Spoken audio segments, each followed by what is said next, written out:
मंडळाचे राष्ट्रीय अध्यक्ष प्राध्यापक राजकुमारजी घुले यांच्यावर लावलेले आरोप बिनबुडाचे पत्रकार परिषदेत प्रमोदभाऊ बागडे यांनी माहिती दिली।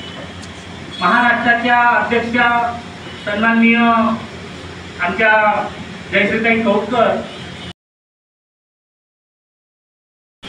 नागपूर जिल्ह्याच्या महिला अध्यक्ष सन्माननीय पद्माताई मुसळे, विदर्भाचे अध्यक्ष सन्माननीय प्रशांतभाऊ बुरांदे, नागपूर जिल्ह्याचे अध्यक्ष सन्माननीय सचिनदादा कडू, राष्ट्रीय सदस्य अरुणाताई डहाके, राष्ट्रीय सदस्य मंजुषाताई बनकर, राष्ट्रीय सदस्य ज्ञानेश्वरजी दावंडे एक महत्त्वाच्या विषयावरती पत्रकार परिषद आयोजित केलेली आहे आणि ती विषय हा आहे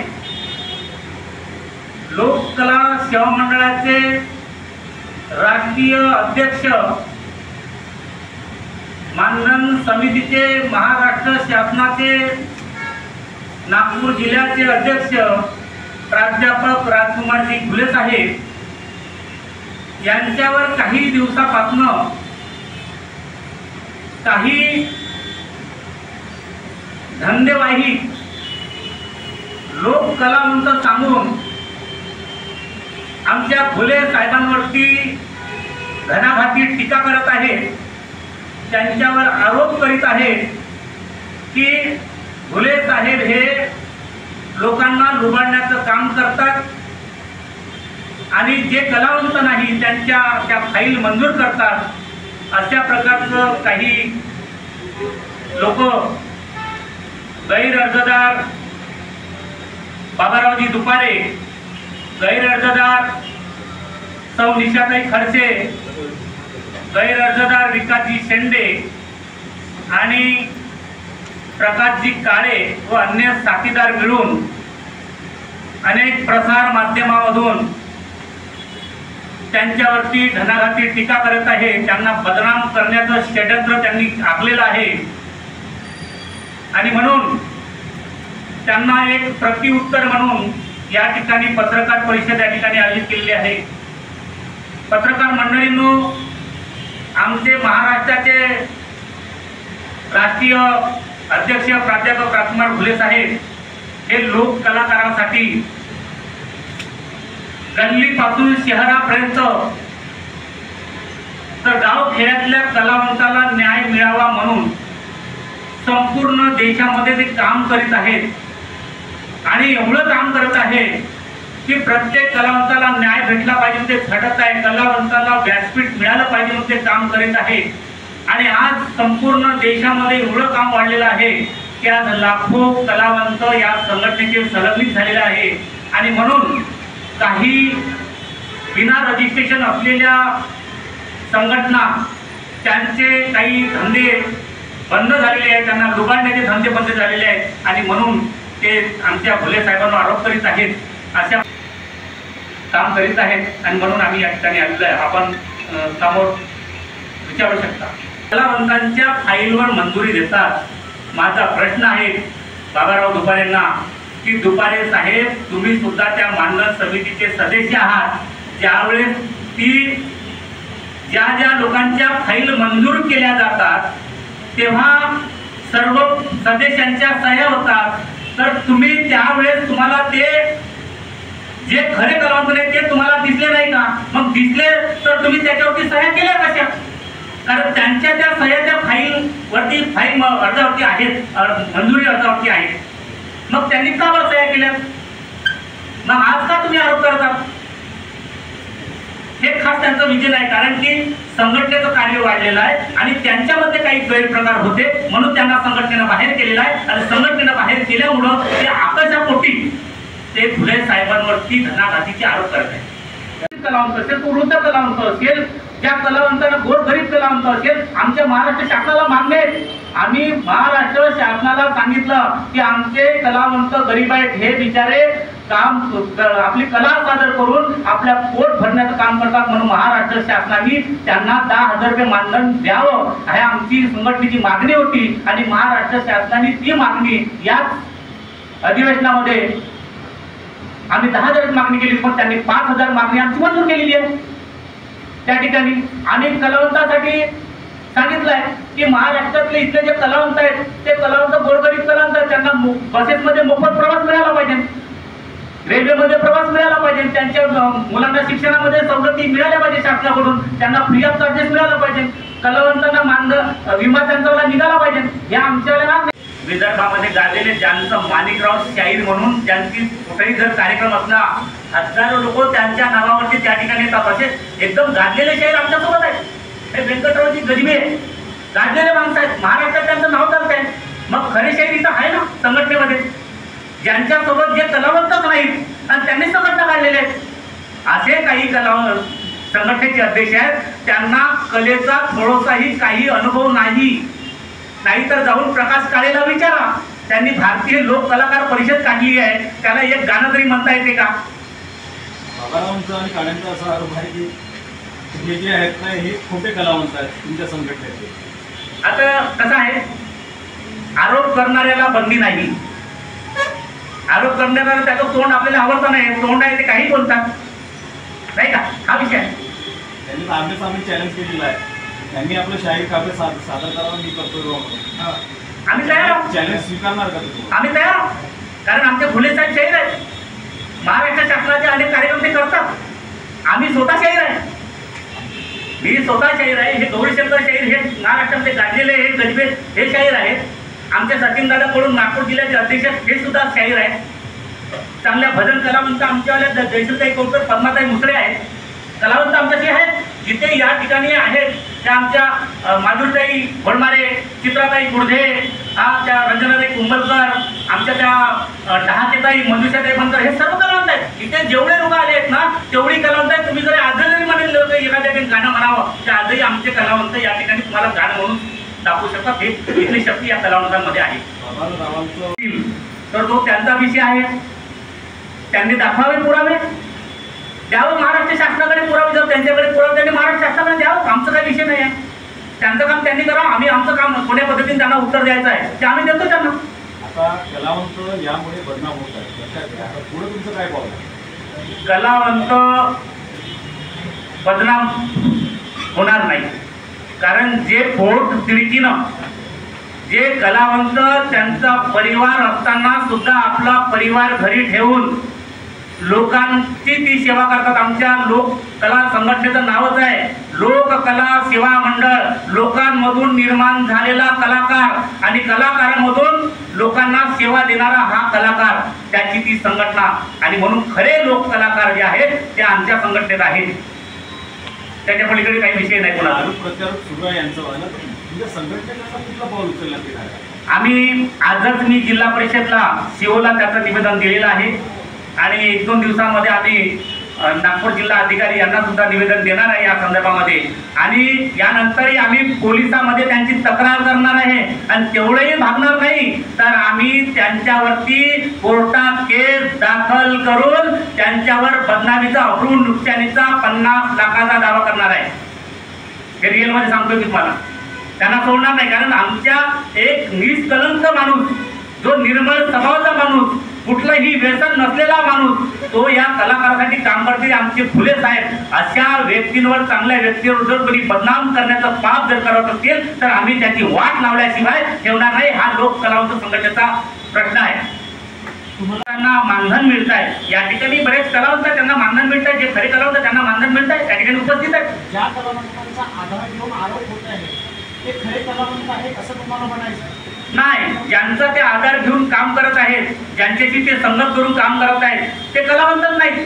प्रकाश काळे कलावंत नाही, बाबा दुपारे कलावंतच नाही. आजपर्यंत मी त्याचा कोणताही कार्यक्रम बघितलाच नाही. विकास शेंडे नावाचा एक व्यक्ती त्यांच्यासोबत आहे, त्याला तर सरळ धडाचा आमच्या शायरीचा संगही वाजवता येत नाही. खरं आहे का नाही तुम्ही लोक? त्याला गाणंही म्हणता येत नाही, गाण्याचा स्वर का असते तेही कळत नाही. खर्चेचं मतदान केलं ते वयात बघते का? त्यांनी करून घेतलं ते कलाकार आहे का? मग अशा जे तुम्ही बाबा दुकानाने काम केले ना, हे असं होणार नाही ना.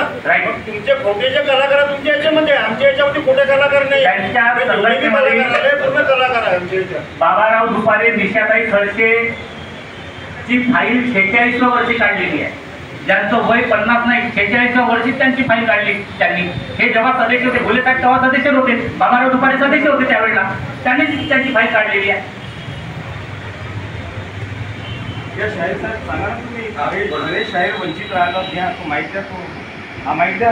त्यांनी धंदे उचललेले आहेत, दराला सुरू झाल्या या लोकांच्या घरोघरी जाऊन जे ज्यांना टाळे वाजवतात नाही, ज्यांना शब्दही म्हणतात नाही, ज्यांना भजनही म्हणतात नाही, अशा लोकांजवळून हे 20,000 रुपये घेतात. धंदे उचलले या लोकांनी आणि म्हणून हा एक लोकांमध्ये बाजार झालेला आहे, यांचा विरोध झालेला आहे आणि विरोधामुळे यांची चेंगराचेंगरी झाली आहे. 2005ला मी प्रथम या समितीचा अध्यक्ष होतो. त्यावेळेस असं कधी झालं नाही. 2012 पासून 12 पर्यंत मी सदस्य असल्यामुळे माझ्या हयातीमध्ये असं घडलंच नाही. आणि आता यांनी धंदे सुरू केले आणि म्हणून हा बाजार झाला म्हणून खरा कलावंत अजूनही वंचित आहे. 60-65 वर्षाचे कलावंत अजूनही त्यांना मानधन मिळत नाही, ज्यांना काही करता येत नाही त्यांना यांनी धंदे उचलून त्यांच्या फाईला भरल्या आणि पैसे घेऊन त्यांच्या फाईला पेश केल्या. हे सर्व आहे. यांना गाणंही म्हणतात नाही. 1900 पासून माझी शाहिरी आहे संपूर्ण महाराष्ट्रात, भोपाळ वगैरे वगैरे, उडीसा वगैरे वगैरे, दिल्ली, मुंबई, सांगली, सातारा यामध्ये आम्ही आजपर्यंत आमचं आयुष्य केलं आणि अजूनही शाहिरी सुरू आहे. त्यांना एकही गाणं म्हणता येत नाही. स्वर कुठे, ढोलक कुठे, तुमतुना कुठे, याच्यामध्ये स्वरामध्ये गाणं म्हणता येत नाही तर काय आहे. म्हणून हे काय झालं, निंदक मेरे प्राण का प्यारा, मेरे जीवन का कल्याण किया. निंदकाच्या घरात आले शेजारी, देहाची पासोडी सुद्धा झाली. जगद्गुरु तुकाराम महाराज म्हणतात याच्याकडे मानवाचं लक्ष नाही. तुकडोजी महाराजांनी म्हटलंय, मध्ये माणूस द्या, अरे भीक मागता प्रभू दिसला. शेवटपर्यंत तुकडोजी महाराजांना माणूस मिळाला नाही. आता सर्व माणसाचा बाजार झालेला आहे आणि म्हणून धंदे झाले. निंदक मेरे प्राण का प्यारा, मेरे जीवन का कल्याण किया. पहाड़ जैसे मेरे पाप की गंजी तूने घिस घिस कर साफ कर दिया. अरे निंदक राज हो महाराज, कैसे उपकार भूलू तेरे, सब मरे तो मरने दे मगर मेरा निंदक न मरे. असे निंदक घरोघरी झाले. आणि मग तुकाराम साहेब हे त्यांच्याच पार्टीमध्ये असताना यांनी यांचे फळ भरत नाही, लोकांकडून पैसे मिळत नाही, म्हणून हे लोक घरोघरी फिरून बाजार करतात आणि म्हणूनच हा सर्व चिंगडी झालेला आहे. एकामेकाचे पाय मोडतात आणि म्हणून हे पत्र परिषद हे घेण्यात आलेले आहे. कारण सत्य माणसावर कधी चिखल मारू नये. राजकुमार घुलेचे तिसऱ्या पिढीतून राजकुमार शाहीर झाले. पहिले त्यांनी लोकांची सेवा केली, जिल्हा परिषद सदस्य होते, सरपंच होते. आज त्यांना सेवा करण्याची संधी मिळाली म्हणून लोकांची सेवा करतात. पैसे लोकांजवळ 5 पैसे घेत नाहीत, त्याच्यात जवळ खूप भरपूर पैसा आहे. ईश्वराने दिलेला खूप पैसा आहे, खूप शेती आहे, खूप घर आहे. तो लोकांना भीक मागत नाही. ज्या लोकांना पैसे नसेल त्यांना अन्नदान करतो, 2-2, 3-3 पोते तांदूळ वाटतो, लोकांना पैसे वाटतो, हजारो पुत्रांना बिस्किट वाटतो आणि आपण तर 5 पैशाचे वाटत नाही. म्हणून लोकांची झोडी पाहून जळता का, जळू नका. म्हणून माणसाने सत्यच वागलं पाहिजे. माणसाने माणुसकी सोडू नये, झगडे करू नये, एक तत्वाने राहिलं पाहिजे. हाच माझा निर्धार आहे आणि सत्य कलावंताला खरोखर मानधन मिळाला पाहिजे. हेच तुम्हाला विनंती करतो आणि पत्र परिषदेला नमस्कार करतो. उपाध्यक्ष म्हणून होतो आणि याच संघटनेचे लोककला सेवा मंडळाचे अध्यक्ष सन्माननीय बाबारावजी दुपारे होते आणि मी उपाध्यक्ष होतो. 4 महिन्याच्या पूर्वी ते अध्यक्ष होते. या संघटनेतून बाहेर निघाले आणि आज ते या संघटनेवरती आरोप करतात. संतांनी म्हटलेलं आहे, तू किती रे शहाणा, सारा जग जाण तेरे, मला सांगण्याची लाज का गवारा. घर दुसऱ्याचे जाणण्याच्या आधी आपले तनाचे झोपडे सवारा. या संघटनेमध्ये बाबारावजी दुपारे, विकासजी शिंदे, रामदासजी मानेराव, अशोकजी लोणारे, राजेंद्र बावनकुळे हे स्वतः कलावंत आहेत का? जर असतील आताच या ठिकाणी त्यांना बोलवा आणि त्यांची परीक्षा घ्या, आमची परीक्षा घ्या. म्हणून ते खऱ्या माणसावरती आरोप प्रत्यारोप करतात. ही सत्य परिस्थिती आहे. विकास शेंडे नावाचा व्यक्ती जो आहे त्यांनी याच्यापूर्वी कमीत कमी 50 लोकांच्या तक्रारी केल्या आणि एक वेळ अशी झाली की समाज कल्याण अधिकारी साहेबांसमोर त्यांनी 100 रुपयाच्या स्टॅम्पवरती ॲप्लिकेट करून दिलं की मी याच्यानंतर कोणाची तक्रार करणार नाही आणि त्या तक्रारीमध्ये बाबारावजी दुपारे हे त्याचे साक्षीदार आहेत आणि ती तक्रार समाज कल्याण अधिकाऱ्यापाशी आजही लिहून दिलेली आहे आणि तेच लोक सांगतात की मी याच्यानंतर कोणाची तक्रार करणार नाही आणि तेच लोक आज पत्रकार परिषद भरवतात, पेपरबाजी करतात, कलेक्टर साहेबांना पत्र देतात, शिव साहेबांना पत्र देतात. हे कितपत सत्य आहे? जर तसं असेल त्यांची परीक्षा घ्या, त्यांची फाईल तपासा, ते मानधन का घेतात? पहिले ते स्वतःच खोटे आरोपी कलाकार आहेत आणि ते दुसऱ्यावरती आरोप करतात असा माझा पण सुद्धा दावा आहे. मी पण सुद्धा एक कलाकार आहे. मी महाराष्ट्र नाही, महाराष्ट्राच्या दुसऱ्या राज्यात राजस्थानमध्ये सुद्धा आमचे कार्यक्रम झाले आणि महाराष्ट्र शासनाचे आमच्याकडे पुरावे आहेत. आम्ही खरे कलाकार आहोत किंवा नाही. बाबाराव दुपारे हे मानधन समितीचे पदसिद्ध अध्यक्ष यांच्या परवानगीने नियुक्त झालेले पदाधिकारी होते. कलेक्टरच्या परवानगीने निवडून त्याला दिलेले नव्हते आणि त्या जर समजा घोले साहेब किंवा अन्य त्यांची जी कमिटी आहे ती कमिटी जर खोट्या कलावंताची जर निवड करत होती मग बाबाराव दुपारे त्या कमिटीवर असताना त्यांनी स्वतः सह्या का मारल्या? त्यांना सर्व मान सन्मान दिला जात होता पण बाबाराव दुपारे हा व्यसनी माणूस होता. हा दारू पिणारा माणूस होता. दारू पिऊन तो कार्यक्रमामध्ये यायचा. ज्या महिलांची सभ्य वातावरण त्याचं नव्हतं, वर्तन नव्हतं, महिलांची कसं बोलायचं हे त्याला समजत नव्हतं. अनेक महिलांच्या आमच्याकडे तक्रारी होत्या, घोले साहेबांकडे तक्रारी होत्या की साहेब हा माणूस आम्हाला रात्र बेरात्र फोन करतो. महिलांचे नंबर आता मंडळामध्ये आहेत तर नंबर राहतात सगळ्यांचे आणि ते नंबर घेऊन रात्री बेरात्री महिलांना फोन करायचा हा बाबा दुपारे. आणि म्हणून याच्या वर्तणीला सगळे लोक कंटाळले होते. फुल टाइम दारू पिऊन राहणारा माणूस होता आणि म्हणून त्याला संघटनेतून इग्नोर करण्यात आलं, त्याला अवॉइड करण्यात आलं. हे खास कारण आहे. म्हणून तो स्वतःच झाला. जेव्हा संघटनेनं त्याला मान सन्मान देणं बंद केला तो आपापच त्याचं येणं बंद झालं. त्याचा कुठलाही आमच्याकडे राजीनामा नाही. मगाशी तुम्ही बोलले की त्यांनी राजीनामा दिला. आम्हाला कुठलाही राजीनामा नाही. त्यांनी दाखवावं कधी राजीनामा दिला तर.